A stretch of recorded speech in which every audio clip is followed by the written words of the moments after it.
4번을 맡겨놨고 집사님이 순종할 마음이 있었다면 4번 정도 되면 설교원사가 왔을 수도 있었겠어요. 근데 2번 정도면 좀 내 용량이 1번이면 되는데 2번이면 너무 힘들다 그러면 거기에서 포기하고 하나님께 항복했으면 설교원사가 옵니다. 근데 아마 못 받은 것 같아요. 제 의도하고는 그게 2번이면 굉장히 짐이 될 줄 알죠. 설교원사 받으라고 맡겨놓은 거예요. 다른 거가 아니에요. 설교원사 받으라고 그러는 거예요. 내가 감당하지 못할 포화점으로 가면 은사가 임해요. 하지만 모든 사람에게 안 임하죠. 다 임했으면 일선에 있는 목사님들이 실제로 보면 50% 이상의 목사님들이 설교원사가 없습니다. 20년간 설교해 오셨고 30년간 설교해 오셨고 심지어는 50년간 설교해 오셨는데도 설교원사가 없어요. 그래서 설교하실 때 되면 고통을 받고 고통스러워하고 힘들어합니다. 심지어는 유명한 목사님이신데 한 5,000명 이상 되는 교회 목사님이신데도 불구하고 주일날 전날 되면 잠을 못 자신다. 금요일부터는 잠을 못 자신다고. 그리고 이제 주일날 설교를 마치시면 그때 마음을 푹 놓고 그때 밟고 자신다고. 물론 한국의 굉장히 유명한 목사님이고 설교를 잘하는 분으로 알려져 있는 분 중에 그렇습니다. 근데 그런 것이 자주 있어요. 설교를 어떤 목사님이 20년을 한다 해서 설교의 은사가 오고 능력이 오지는 않습니다. 그것을 자기의 방법으로 해결하고 자기의 아이디어, 자기의 지혜. 그래서 어떤 분들은 교회가 좀 큰 교회는 자신의 설교만을 위한 비서를 두기도 합니다. 그걸 해결하려니까 이쪽 비서는 예우화를 만들어내고 이쪽 비서는 설교 자료를 만들어내고 이쪽 비서는 어떤 주제에 대해서 이번 주제는 어떤 주제로 설교할 테니까 그 주제에 대한 책을 본 다음에 중요한 아이디어와 깨달음이 있는 것을 정리해서 내놓는 일을 하는 비서도 있고 심지어 미국 교회 같은 경우는 이런 식의 방법을 많이 사용합니다. 하지만 그 사람이 주님 앞에 포기한다는 것은 세상적으로는 포기하는 것은 정말 좋은 일이 아닙니다. 하지만 믿는 사람은 포기하고 비슷한데 전혀 포기가 아닌 게 있습니다. 그것은 항복이라는 겁니다. 주님 앞에서 항복하는 것이지요. 포기라는 것은 세상 문제 앞에서 절망하고 한탄하는 것이고 그리고 주님 앞에서 항복하는 것은 내려놓는다는 것은 주님 내 힘으로는 가능하지 않아요. 내 능력으로는 가능하지 않아요. 그러는 겁니다. 위로부터 입히는 능력은 하나님의 자녀로서 이 땅을 살아나가는 능력이기 때문에 우리가 생각하는 그러한 영적인 일에만 은사와 능력이 주어진 건 아닙니다. 설교하고 기도하고 예배드리고 찬양을 인도하는 데만 절대 그것이 주어지는 게 아닙니다. 내 삶의 모든 영역에서 하나님을 섬기고 살아야 하기 때문에 내 삶의 어떠한 영역이든지 은사가 주어지고 능력이 주어집니다. 능력이 피워진단 말입니다. 그렇지 않으면 믿는 사람, 성령이 임한 사람이나 임하지 않은 사람이 똑같다면 무슨 차이가 있습니까 도대체가. 구약시대에 믿는 사람이나 신약시대에 믿는 사람이 똑같이 살아간다. 주님을 믿는 사람도 자기 재능으로 살고 믿지 않는 사람도 자기 재능으로 산다. 그러면 믿는 사람도 훨씬 불리합니다. 왜냐하면 많은 주님의 사람들 가운데서 주님께서는 먼저 마음이 연약한 사람, 또 능력이 부족한 사람, 무능한 사람, 무지한 사람, 어리석은 사람들을 주님의 사람으로 먼저 초청하시기 때문에 그렇습니다. 그것이 고린도 전서에 나와 있습니다. 그러니 믿는 사람들이 경쟁이 더 안 되지요. 믿지 않는 불신자는 재능을 10개 가지고 있다면 믿는 사람은 한두 개밖에 안 가지고 있습니다. 그러니 어찌 경쟁이 되겠습니까? 믿지 않는 사람이 재능이 5개 있다면 믿는 사람은 한 개도 채 없습니다. 재능이 경쟁이 될 수가 없습니다. 그러니 그들이 많은 걸 거둘 때에 나는 하나님의 자녀로서는 많은 걸 별로 거두지 못합니다. 동일하게 자기의 능력으로 살았을 때는 그렇게 될 수밖에 없어요. 그러니 하나님의 자녀가 문제 앞에서 일 앞에서 하나님 앞에서 항복하는 것은 절대적으로 필요한 일입니다. 항복하고 하나님의 능력을 주님께서 약속하신 능력, 성령님께서 약속하신 그 성령으로부터 오는 은사, 그 은사를 구하게 되면 은사가 오게 됩니다. 그러니 별로 좋은 방법은 썩 좋은 방법은 아닙니다만은 어떠한 부분에 내가 자신감이 있으면 한계점 이상이 넘어가야지. 한계점. 내가 자신감이 있어서 이것은 넉넉히 가능하다 그러면 그것보다 훨씬 더한 그러한 일을 감당하게 될 지경에 놓이게 되면 그때는 참으로 귀한 기회가 될 겁니다. 그것 때문에 낙심이 오고 절망이 오고 너무 힘들어 못 살겠다 그렇게 가든지, 아니면 항복해서 순식간에 어느 때 나도 모르게 하나님의 능력을, 성령님의 능력이 입히어져 버리는 일이 있습니다. 저도 예언은사나 방언통역은사가 이런 다시 하나님께 기름 부음을 좀 더 강하게 주실 때가 그런 경험이에요. 제가 보통 한 방언통역을, 저도 뭐 지금도 방언통역이나 예언하는 것은 어렵게 생각합니다. 근데 가령 한 10명 정도 하면 제가 크게 부담 없이 예언하고 통역을 합니다. 부담은 좀 있어도 10명 정도면 수월하게 해요. 근데 예를 들어 10명 정도 하면 될 때에 통역을 받는 사람이 50명이 줄을 섰습니다. 그러니 이제 제 한계점을 넘어가는 겁니다. 50명이 되면 한계점이 넘어가요. 저한테 기계 부하가 걸려서 띠띠띠 소리가 납니다. 제 믿음의 분량은 초과되기 때문에 50명이 통역을 받고 예언을 받는데 제 한계점을 넘어가는 것이죠. 그리고 넘어가다 보니까 20명 되니까 부자가 많이 울리죠. 터진다고.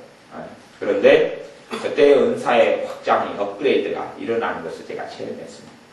그것이 저로서는 이제 거기에서 내가 주님을 의지할 수밖에 없고 주님을 신뢰하느냐. 그래서 내 능력으로, 내 지혜로, 아니면 내가 지금까지 해왔던 그러한 내 믿음의 분량 안에서 예언을 할 것이냐, 아니면 내가 가능하지 않고 지금도 하나님의 은혜로 내가 지금까지 살아왔듯이 또한 하나님께서 예언하고 통역하는 것이지 내가 하는 것이 아님을 알고 인정하고 항복하고 주님께서 하십니다라고 믿음으로 고백하느냐, 그런 것을 주님께서는 기다리시고 그렇게 항복하고 주님 앞에서 믿음으로 고백하고 나아가는 사람에게 은사를 주님께서 업그레이드 시켜주시거나 새로운 권능과 능력을 받아가시는 겁니다. 하나님의 자녀가 내가 하지 못하는 어떤 일들이 생겼다면, 내가 하기를 싫어하거나 아니면 내게 그런 재능이 없고 내게 그런 능력이 없는 일이 내게 다가온 일이 있다면 그걸 통하여 그 영역과 부분에 하나님께서 지경을 넓히시려는 뜻이 있다는 것도 기억해야 되고, 그 부분에서 당연히 재능이 없으니 하나님의 능력을 입히우면 되는 것, 그럴 기회인 것이지요. 근데 우리는 그 자리에서 내가 그냥 쉽지 않고 내가 감당하게 되지 않고 내가 수월하게 되지 않는 부분을 만나면 우리는 믿음으로 부딪히기 이전에 불평하거나 원망하거나 어리거나 싫어하는 일이 벌어집니다. 그럴 때는 하나님의 능력을 입히게 되지 않습니다.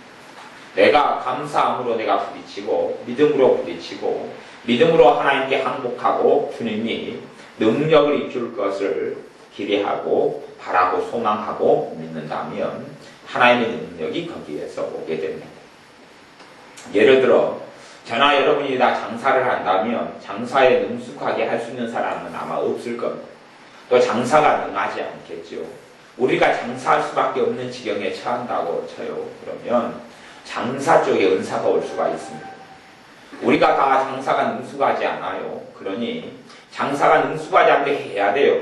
거기에서 불평하고 불만하고 원망하고 내가 왜 이걸 해야 되느냐 그런다면 그 사람의 은사가 오지 않습니다. 그런데 주님 내가 하겠습니다. 믿음으로 하겠습니다. 주님 내가 해야 될 일이라면 원망하지 않고 불평하지 않고 하겠습니다. 대신 주님이 함께해 주십시오. 주님의 은사로 주십시오. 주님의 능력을 주십시오. 그러면 장사하는데 은사가 오고 능력이 옵니다. 왜냐하면 나는 재능이 없기 때문에. 근데 어떤 사람에겐 장사하는 재능이 있다고 쳐요. 장사하는 재능이 있어요. 장사하는 재능이라는 것이 쉽게 들어가면 사람과 사교성이 있는 재능이 사교성이 있는 어떤 그런 것이다. 그렇게 이야기할 수 있어요. 사교성이 있는 사람은 장사하는 것이 덜 힘들 거예요. 자기 재능으로 하니까. 그래서 사교성이 있는 사람은 장사할 때 하나님의 도움은 구하지만 능력은 구하지 않습니다. 하나님 도와달라고 물론 기도는 하겠지요. 하지만 그분의 능력을 입히어야 된다는 걸 생각하지 않습니다. 자기 능력으로도 얼마 가능하기 때문에 너무 힘겨워져 버리고 너무 복잡해져 버리면 가능하지 않지만 세상의 삶이라는 것이 좀 힘들다 해도 어느 정도 가능하기 때문에 재능이 있는 사람들은 하나님의 능력을 은사를 구하지 않습니다. 하지만 전혀 가능하지 않은 사람, 전혀 장사를 못 해봤던 사람은, 그리고 내가 할 수 없는 줄을 명백히 아는 사람은 재능을 구하고, 재능 이전에 하나님의 은사와 능력을 구하고, 그리고 은사와 능력을 받게 되는 것이지요. 요리도 마찬가지입니다. 가정주부로서 요리를 해야 되지요. 그리고 그저 애를 쓰고 노력하고 해서 요리를 하는 경우가 있고, 요리를 해도 안 되는 사람이 하나님 앞에서 항복하고 손을 들고 하나님의 능력이 내가 가정에서 요리하는 데 임하기를 기도하고 구한 사람은 그 부분에 은사가 오는 능력이 옵니다. 그래서 부담스럽고 힘들던 것이, 첫째, 은사가 오는 능력이 오면 힘들지 않게 됩니다. 머리가 돌아가게 됩니다. 아이디어가 생기고 지혜가 오게 됩니다. 그렇게 해서 요리라는 부분을 하나님의 능력이 임함으로 수월하게 하게 됩니다. 머리가 팽팽 돌아가고 은사가 오고 능력이 오게 되면 짐이 되고 스트레스가 됐던 것이, 그것이 사라지기 시작하거든요. 그 은사와 능력의 기름 부음의 강도에 따라서 틀리지만 그렇게 사라져가기 시작합니다. 그러니 믿는 사람들이 나중에 하나님 앞에 섰을 때, 주님 앞에 섰을 때에 얼마든지 하나님의 능력과 은사를 입을 수 있었는데, 자기의 능력으로 주도권을 자기가 쥐고 있으면서 하나님 와달라고 기도하고 살았던 어리석음에 대하여 가슴을 치게 될 심판대 앞에서 그런 일들도 무수하게 많게 될 것입니다. 하나님의 자녀들이 어떤 분야 어떤 일이든지 간에 하나님의 능력과 은사가 임해서 살아간다는 것을 알아야 합니다. 성령님께서 임하시면 내 배에서 생수의 강이 흘러나리라. 생수의 강은 생명수의 강이 나오는 것이에요. 내 삶의 모든 영역, 모든 분야들마다 하나님의 능력과 하나님의 은사, 은혜로 주어지는, 값없이 주어지는 하나님의 은사와 능력을 덧입기를 원하시는 것이 주님의 뜻입니다. 제자들에게는 누가복음 24장에서는 볼지어다 내가 내 아버지 약속하신 것을 너에게 보내리니 너희 위로부터 능력을 입히올 때까지 이 성에 유하라, 기다려라, 그 말이죠. 예루살렘 성에 유해서 하나님께서 주시는 능력을 입히올 때까지, 권능을 받을 때까지 이 성에 유하라. 너희들의 그 능력으로는 이 험난한 세파를 이겨내지 못하고 환난을 이겨내지 못하고 승리하지 못한다. 너희의 재능으로는 가능하지 않다. 그러니 능력을 구하라. 능력이 입히올 때까지 기다려라. 그러면 어느 때에 능력을 주신다 말씀하시는 거예요. 하나님의 자녀의 삶 속에 많은 부분과 영역들마다 하나님의 은사와 능력을 구하는 바른 믿음이 있어야 합니다. 무능한 자, 어리석은 자를 주님께서 부르시고 가난한 자, 못 배운 자, 무지한 자를 부르셔서 그분의 은사와 능력이 아니면 어떻게 살고 어떻게 하나님의 뜻을 이루게 될 수 있으며 어떻게 하나님의 증인, 그리스도의 증인, 주님의 증인으로 살 수가 있겠습니까? 그러니 주님께서 하나님의 자녀들에게 은사와 능력을 베풀어 주시기를 기뻐하시고 그것을 예비하고 준비하고 계시는 겁니다. 우리의 삶의 영역들마다 내 재능이 있는 부분도 재능 위에 은사와 능력이 피워지는 것을 바라고 소망해야 합니다. 실제로는 내가 어떠한 영역에서 내가 힘겹다, 어떠한 부분에서 내가 너무 어렵다 그러면 우리가 그 부분에서 하나님을 의지하기보다는 내가 내 스스로 풀어가고 내가 스스로 주도권을 쥐고 내가 어떻게 하려고 하기 때문에 그 부분에는 하나님의 도우심이 얼마나 있을지는 모르겠어요만은 진정한 도우심은 그 부분에 은사가 임하고 능력이 임하는 겁니다.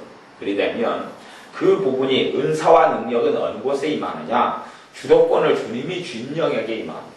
내가 주도권을 쥔 영역에는 은사와 능력이 임하지 않습니다. 근데 주님께 주도권을 넘겨드리는 건 항복이고 내려놓음이고 주님께 주도권을 넘겨드리는 그 영역에 은사가 임하고 능력이 임합니다. 주님께서만 가능합니다. 내 힘으로는 되지 않아요. 주님께서 하게 해주셔야 합니다. 또한 주님께서 하게 해줄 줄 믿습니다. 그런 부분에 주님께서 위로부터 입히우는 능력을 우리에게 주셔서 넉넉히 이기고 넉넉히 승리하게 주님께서 축복하십니다. 우리의 삶의 영역에 있어서 우리가 어떤 영역이든지 내가 살아가는 삶 가운데 하나님께서 나를 쉼을 얻는 삶 가운데로 또한 기쁨 속의 삶 가운데로 나를 초청하고 나를 부르십니다. 하나님의 자녀 속에 성령이 임하셔서 능력을 입히시고 권능을 입히우시는 것은 참으로 자녀로서 주님이 없는 사람보다 더 수월하게 살기를 원하심이고 더 편안하게 살기를 원하심이고 더 기쁨으로 살기를 원하심입니다. 한편으로는 하나님의 자녀들을 제가 살펴보고 만나보면 믿는 사람 가운데 재능이 좀 많은 사람이 인생을 어렵게 사는 경우도 많이 보았습니다. 재능이 없는 사람은 더 수월하고 편하게 살고 재능이 많은 사람이 인생을 어렵게 사는 경우도 보았어요. 재능이 많으면 많을수록 수월할 텐데 왜 그럴까? 재능이 많은 사람은 자기의 재능만을 가지고 의지하고 살아갑니다. 물론 재능도 태어날 때부터 주시는 하나님의 은사에 속합니다. 하지만 후천적인 은사, 내 재능보다 더 강력한 것은 성령이 주시는 능력과 은사입니다.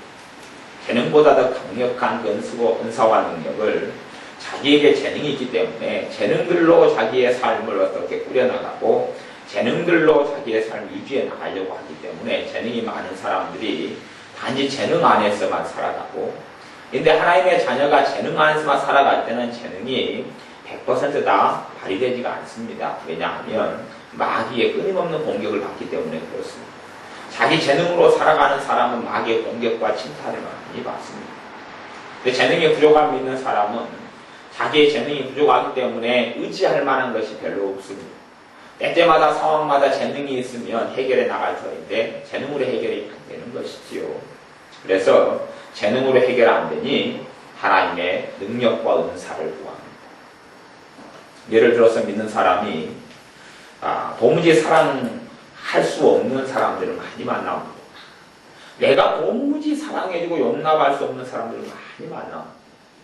그러면 그것이 어떨 때는 하나님의 허락하시는 경우가 참 많습니다.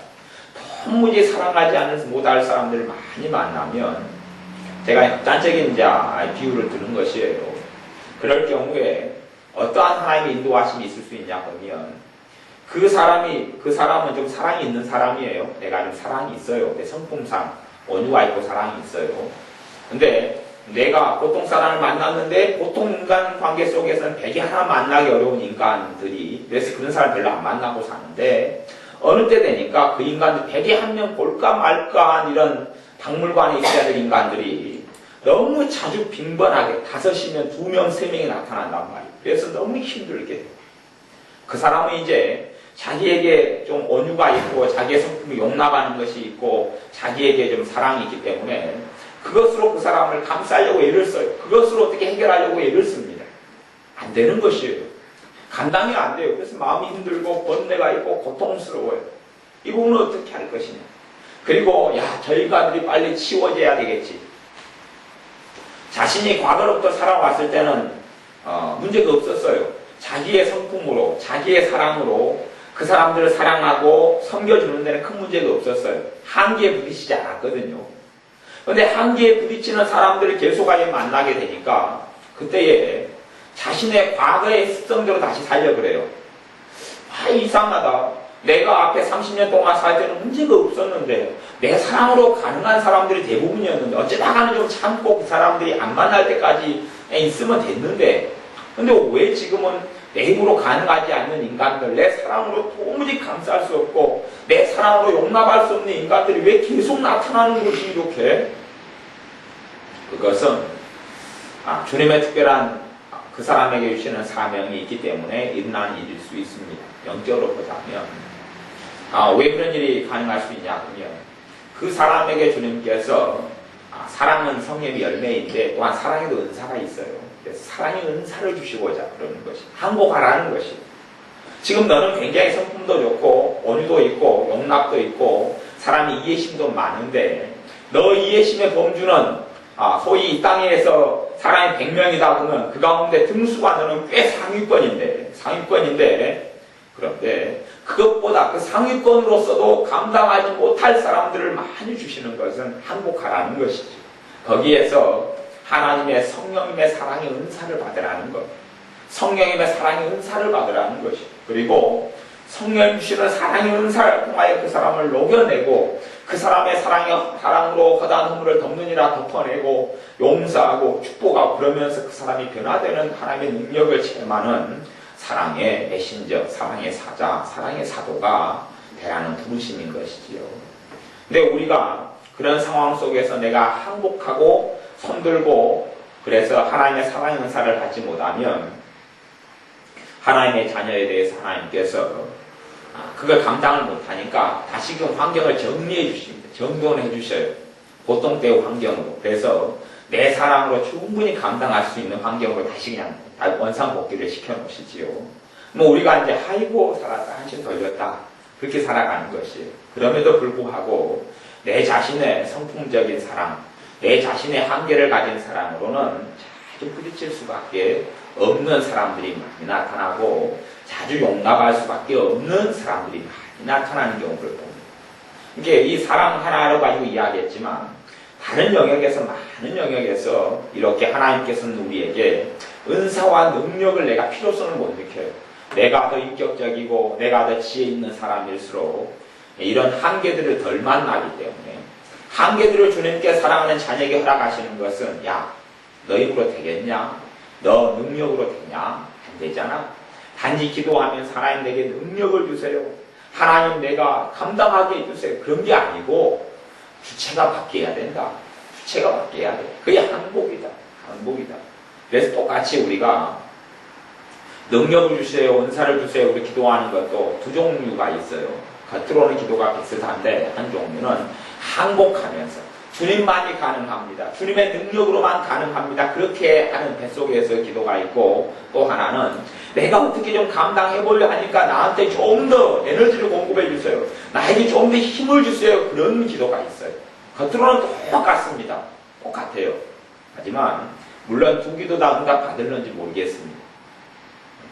결과는 그 차이는 달라집니다.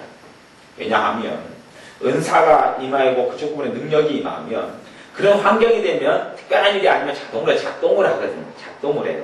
은사와 능력은 작동하려고 안 해도 기도 안 해도 작동을 해요. 그냥 주님과의 관계 속에서 관계가 좋으면 좋을수록 은사와 능력이 쉽게 더 빈번하게 작동을 합니다.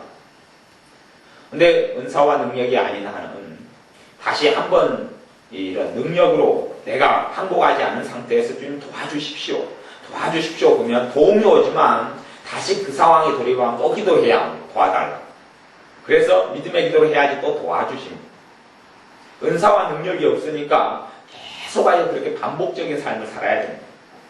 그런데 내가 평안하고 믿음이 있고 이럴 때는 또 기도 생활 잘 될 때는 도와주세요 기도를 하지만 내가 힘들고 고통스러울 때는 그 기도할 여력도 없으니 도와달라 기도도 하지 못하고 도움도 오지 못하고 어려움을 많이 겪게 되는 것이에요. 하나님의 자녀가 그런 영역에 은사와 능력이 있으면 작동을 해요. 작동을 해서 짐을 덜어버립니다. 덜어버려요. 사랑의 은사가 오면 사랑하지 못한 사람 때문에 번뇌 속에 빠져들질 않습니다. 고통 속에 빠져들질 않아요. 사랑의 은사가 내 마음을 지켜버려요.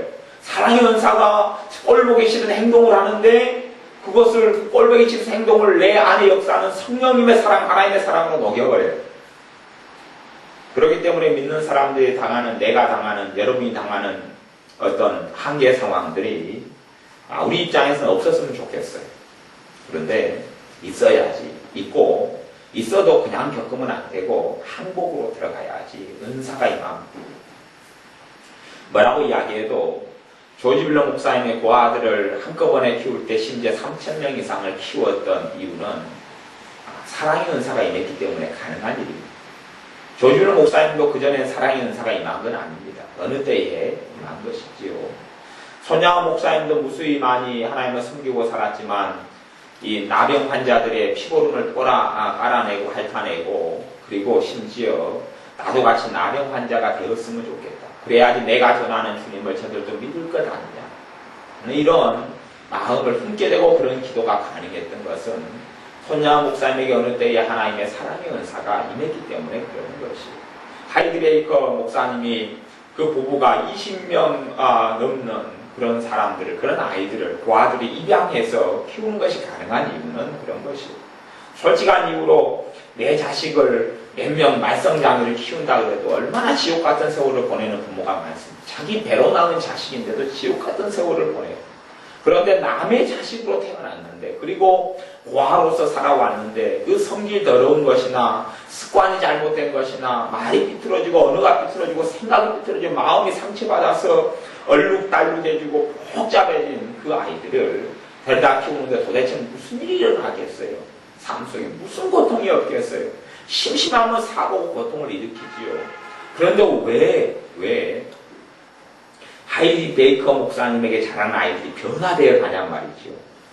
내 자식도 변화가 잘 안 되어가는 판국이에요. 왜냐하면 사랑의 은사가 임해서 그가 차려주는 밥이, 그가 떠주는 물이, 그가 손으로 만지는 그 손들이 성령님의 권능이 나타나기 때문에 그래요. 그 손길 속에 하나님의 살아계심이 나타나기 때문에 그러는 것이에요. 우리의 삶 가운데 정말로 많은 영역들에 있어서 하나님의 능력을 입어야 합니다. 그러면 정말 수월한 삶을 살 수가 있어요. 내가 살아가는 많은 영역들에 하나님의 능력이 입어져야 돼요. 그것이 주님께서 말씀하시기를 내가 이 땅을 떠나가는 것이 너에게도 유익이다 말씀하시는 이유예요. 내가 떠나는 것이 더 유익이다. 내가 떠나가야지 성령님이 너에게 임하신다. 근데 지금 믿는 사람들은 성령님이 임하나 임하지 않나 차이가 하나도 없어요. 그렇다는 이야기는 은사와 능력이 없다 그런 말이에요. 성령님이 오신 이유가 필요가 없는 거예요. 성령님이 오신 것이 이루어지지 않은 거예요. 성령님이 그 사람의 영 안에 임하셨는데 아무런 능력이 없고 아무런 은사가 없어요. 다시금 이야기하자면 그 사람은 포기하지 않은 것이죠. 그 사람은 각 황야 상황과 처지마다 항복하지 않은 것이고 굴복하지 않은 것이에요. 주님 내가 해볼라 합니다. 아니면 요행수를 말해서 어떻게 되겠거니, 시간 흐르면 어떻게 처리가 되겠거니, 잠깐 있다가 시간 흐르면 어떻게 없어지겠거니, 그런 요행수로 살아오는 것이고, 어떤 문제는 또 얼마 후면 사라집니다만은 시간이 한참 지나면 또 다른 얼굴로 하고 비슷한 유형의 문제가 생기고 다 나옵니다. 하나님의 자녀로 살아갈 때에 정말로 내 배에서 샘물이 솟아나고 생수의 강이 내 배에서 흐르는 삶을 살려면 주님께서 말씀하신 대로 위로부터 능력을 성령님을 통해서 입혀져야 합니다. 내가 사는 각 분야와 내가 살아가는 각 분야들마다, 그리고 내가 이건 참 힘들다, 내가 어렵다, 그런 영역이 나오거든. 내가 이 부분에 하나님의 능력을 입고 산 것이 아니라 내 능력으로 이게 살았구나. 내 능력으로 살았고 나는 내 능력으로만 커트라인을, 아웃라인을 정해놨구나. 이건 내 능력으로만 가능한 것. 이건 내 능력으로만 감당이 가능. 이걸 넘어서면 절대 안 돼. 그렇게 나는 혹시 기도하고 살았지 않느냐. 내가 이것은 하나님, 내가 감당할 것은 이것이니까, 이 정도니까, 이것보다 더 큰 일이 벌어지면 안 돼요. 근데 감당하지 못해. 이런 식의 주눅들고 억압된 속에서 기도했지 않느냐. 한계 상황 속에서, 내 한계 속에서 기도하고 살아오고 신앙생활을 했지 않느냐. 그걸 생각을 해보아야 합니다. 주님께서 은사와 능력을 주시면 당연히 내 한계 상황을 뛰어넘습니다. 그리고 내가 가진 능력을 다 사용해서 힘들게 하도록 주님은 역사하지 않습니다. 내 능력, 내 에너지 이런 것을 남겨둔 채로 성령님의 능력이 역사하고 성령의 은사가 역사해서 좋고 선한 열매를 수월하게 맺도록 주님께서 도와주시는 겁니다. 그래서 여러분의 삶 가운데 또 제 삶 가운데 한계 상황들을 만나면 그 부분에 은사가 있다는 것을 기억해야 합니다. 은사란 한이 없습니다. 은사란 한이 없어요. 그래서 제가 아까도 장사하는 은사 그렇게 편하게 이야기해버리는 것이에요. 뭐라고 정의 내리지 않아도 괜찮아요. 정의 내리지 않아도 괜찮아요. 하지만 그 부분에 은사가 있다는 건 당연한 것이에요. 당연한 것이에요. 은사가 그 부분에 임하면 수월해지고 편해지고 은사가 작용을 해요. 은사가 작용을 하기 때문에 어렵지 않은 삶을 살아가게 되고 수월한 삶을 살아가게 됩니다. 내 삶에 있어서 어려움을 당하는 영역은 또 쉼없이 반복적인 문제가 생기는 부분들은 내가 아직 포기하지 않고, 포기하지 않았다는 얘기, 하나님 앞에서 포기, 하나님 앞에서 항복, 주님의 능력으로 가능합니다. 내게 주님의 능력을 던지지 않았습니다. 이제 성령님의 능력을 내가 던져봐야 되겠습니다. 이 부분에 내 재능, 내 지혜로 살았는데 내가 이제는 항복합니다. 주님의 능력, 주님의 권능을 내가 입어야 합니다. 그러니 주님의 능력을 던지켜 주십시오. 기도해야 됨을 깨닫고 그렇게 주님의 능력과 은사를 던지는 여러분이 되시길 바랍니다. 기도하겠습니다. 아버지 하나님, 하나님의 자녀로서 성령님께서 임한 사람이나 임하지 않은 사람이나 똑같은 삶을 산다면 어찌 성령님께서 오신 이유가 성취될 수 있겠습니까? 주님께서 하나님의 자녀로 하여금 편하고 수월하게 살게 하기 위하여 성령님을 보내셨사오니 성령님의 은사와 능력을 덧입는 우리들이 되게 하여 주옵소서. 살아가면서 여러 가지 삶의 분야들마다 내 힘으로 자꾸만 부딪히고 내 재능으로 부딪히면서 내 재능이 좀 부족한 것 같으니 주님 내게 재능을 좀 더 주십시오, 좀 더 봐주십시오 하는 어리석은 기도에서 벗어나서 아예 주님 앞에서 항복하고 내 힘으로는 안 되니 내 지혜와 내 능력으로 안 되니 성령님의 능력을 주옵소서 하는 굴복이 우리에게 일어나게 하옵소서. 그러므로 우리에게 내 삶의 각 영역들마다 성령님의 은사와 권능을 입게 하옵소서. 예수님의 이름으로 기도하옵나이다.